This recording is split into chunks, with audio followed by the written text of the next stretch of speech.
Het koe ik net meer. En een Lieds ziekenhuis als Dokkum, als de Sionsberg, die redt het net meer op. Met alle nieuwe ontwikkelings kunnen ze net meer bijhouden. Maar de extra ambulancepost die te komen had in de acute zorg, ik regelen even Zorgbelang Friesland.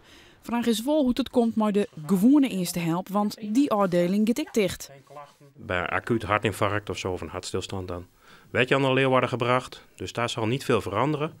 En voor de kleine dingen, de minder levensbedreigende, kleinere dingen, wel met een spoedeisend karakter, daar moeten we voorzien hoe we dat gaan regelen. Dokkum rint nou eens onbedoeld en twong voorop op de ontwikkelings in de zorg. Want de hele zorg moet op Nijnen jongen worden. De Friesland is hier al maar aan de gang in het project Friesland voorop. Een project om te zien hoe en waar zorg in Friesland het beste jong kan. Wat we graag willen is die basiszorg die goed geleverd kan worden voor mensen met een chronische ziekte. En oudere mensen zo dicht mogelijk bij huis. En zorg concentreren die echt hoogcomplex is. Dus je bent net benauwd dat dit het begin van het einde is van het ziekenhuis? Dat het op termijn dicht moet?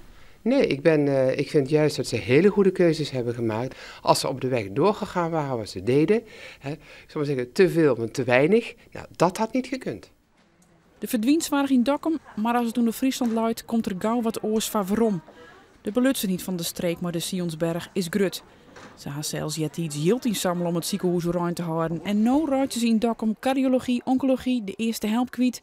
En voor de drege bevallings ik net met dienen. Het is altijd lastig om iets gaan te litten. En dat we in HSX staan. En daar zijn nog steeds mensen die zeggen van nou, het is hartstikke spijtig dat uw ziekenhuis voort is. Maar aan de andere kant ben ze ook wijs maar de polykliniek die ernaast zit. En de zorg die ze krijgen is nou wel beter dan dat het weer. Horen we hem zeggen, dit is de toekomst? Ja, en dan kun je wat zien wezen, maar we kunnen er beter aan mij werken. Omdat het voor iedereen beter is.